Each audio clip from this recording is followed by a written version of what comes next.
बालिका शिक्षा का महत्व विषय पर प्रावी माटिया नगला में हुआ ऑनलाइन गेस्ट लेक्चर। सुविख्यात शिक्षाविद पूर्व प्राचार्य हेड एंड डीन शिक्षा शास्त्र प्रोफेसर सोती शिवेंद्र चंद्र ने अभिभावकों को उपयोगी टिप्स दी।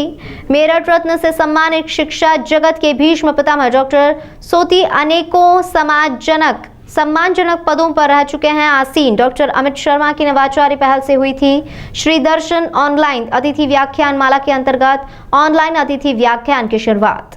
AD basic Vinay Kumar, BSA Sanjay Singh एवं खंड शिक्षा अधिकारी फरीदपुर विकास कुमार के निर्देशन में विकास खंड फरीदपुर के प्राथमिक विद्यालय मटिया नगला में श्री दर्शन ऑनलाइन गेस्ट लेक्चर सीरीज के अंतर्गत बालिका शिक्षा का महत्व विषय पर ऑनलाइन गेस्ट लेक्चर आयोजित किया गया, जिसमें सुविख्यात शिक्षाविद पूर्व प्राचार्य हेड एंड डीन शिक्षा शास्त्र प्रोफेसर सोती शिवेंद्र ने अभिभावकों को उपयोगी टिप्स दिए।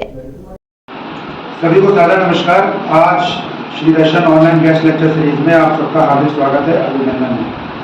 आज हमारी इस गेस्ट लेक्चर सीरीज में परम आदरणीय डॉक्टर सोती शिवेंद्र चंद्र जी उपस्थित हैं, जो कि रिटायर्ड प्रिंसिपल हैं एसएसपीजी कॉलेज शाहजहांपुर के, फॉर्मर हेड और डीन है फैकल्टी ऑफ एजुकेशन एमजेपी वेलकम university Bareilly, ex member executive council MJP वेलकम university Bareilly, ex OSD and director हैं institute of distance education CCS university Meerut में, और डायरेक्टर हैं टीएवी कॉलेज अरखोदा मेरठ में।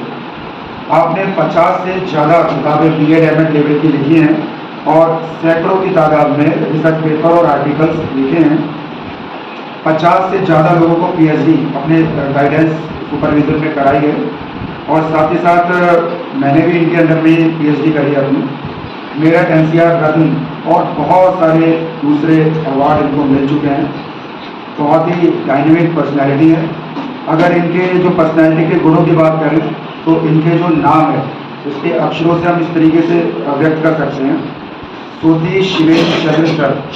तो S stand for smart and dashing personality, O for optimistic and originality, T for talented, tactful, trustful, I say inspiring or innovative, S stand for sincerity, H stand for honesty, humble and helpful, I stand for intelligent, B stand for versatile personality, E for energetic, experienced and efficient, N stand for nice and noble person, D stand for devoted teacher and administrator, साथ ही साथ disciplined person, R stand for rationality, resourcefulness, reinforcing, role model, A stand for affectionate, aesthetic sense and active, C stand for confidence, cool, cheerful, caring and cooperative, H stand for humble and humanitarian, A stand for adjusting and for noble, D for dedication and beautiful, R stand for respectful and A stand for apt, adaptable, attractive personality। तो sir का बहुत बहुत हार्दिक स्वागत है, अभिनंदन है इस lecture series में। मुझे बहुत पसंद आया कि मैं अपने पुराने छात्र और मेधावी छात्र, ऐसे छात्र जिनके लिए मैं जो भी शब्द कहूँ वो कम है, क्योंकि वो हर चीज में योग्य है। विद्यालय में उनके जो बच्चे निकलेंगे वो अपने जीवन में बहुत ही सफल होंगे, क्योंकि उन्होंने हर विधा की सारी शिक्षाएं, सारी ओपनिंग दी गई है, और क्रिएटिव जीनियस बनाने के लिए उन्होंने हर साधन अप्लाई किया है। आज आर्टिफिशियल इंटेलिजेंस का, टेक्नोलॉजी का जितना प्रयोग हो सकता है वो सब किया गया है, और तरह तरह के प्रयोग वो करते रहते हैं। और सारे ऐसे अंग्रेजी माध्यम से, हिंदी माध्यम से जितने स्कूल्स हैं उनमें भी इतना काम नहीं होता, और उनके वीडियो देखकर, उनके कामों को देखकर मुझे आभास होता है कि ये किसी टीचर से मैं पढ़े हूँ, तो टीचर्स को बताएं कि टीचर कैसे होना चाहिए। और सब्जेक्ट पढ़ाते वक्त जो कंप्लीट एनालॉजी है, इलस्ट्रेशन है, साइटेशन है, ऐसी चीजें देनी चाहिए जो उन्हें डेली लाइफ से कनेक्ट करती है। ऐसा नहीं तो ओवर चली जाए। इन्होंने अपना स्कूल मटिया नगला बरेली में जो है जिस संस्था में इस समय हेड मास्टर हैं, सर्वस्व दे दिया है, और वहाँ टीचर्स ऑफिसर्स सब आते हैं, सब देखते हैं। इनको राष्ट्रीय पुरस्कार मिला, ये बहुत ही प्रसन्नता के विषय है, और अन्य कामों में भी इनकी उपलब्धियां अलग हैं। इन्होंने कम से कम 2 दर्जन से ज़्यादा किताबें लिखी हैं। रिसर्च पेपर्स इनके 100 से ज़्यादा हैं और हर समय कुछ ना कुछ करते रहते हैं। प्राइमरी स्कूल में भी अपना टाइम देने के बावजूद सब इनकी जो रचना शैली है, रचना धर्मिता है, योगदान है, वो बहुत ज़्यादा है। और ये टीचर्स ट्रेनिंग कॉलेज के लिए तो सबसे ज़्यादा योग्य हैं।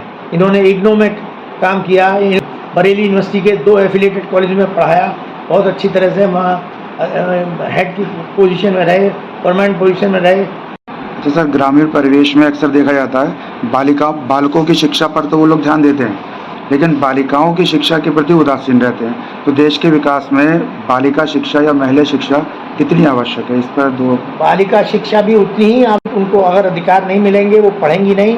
आज आप देखिए यूनिवर्सिटीज़ में जितनी पोजीशंस आती हैं सब लड़कियों की आ रही हैं, जितने कम्पिटिटिव एग्जामिनेशन हैं वो लड़कियां पास कर रही हैं। क्यों? क्योंकि वो पढ़ती हैं।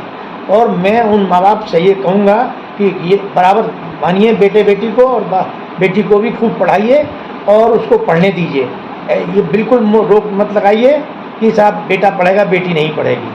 बेटियों को पूरी शिक्षा देनी चाहिए। उन माँ बाप को भी अपनी ये परंपराएं बदलनी चाहिए।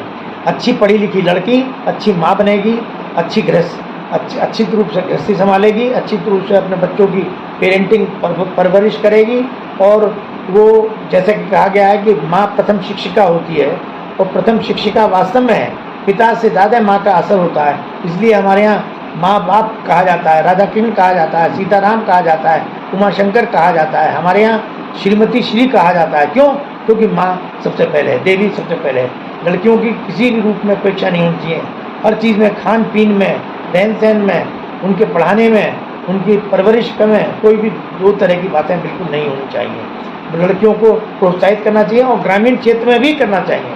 शहरी क्षेत्र में तो हो रहा है मगर ग्रामीण क्षेत्र में नहीं हो रहा है। मैं उन ग्रामीण माता पिताओं से अपेक्षा करूंगा, प्रार्थना करूंगा कि कृपया अपनी बालिकाओं के साथ भी उसी तरह से व्यवहार करें जैसे आप अपने बालकों के साथ करते हैं। बहुत बहुत धन्यवाद सर, आपके प्रेरक वचनों से निश्चित रूप से मुझे पूरा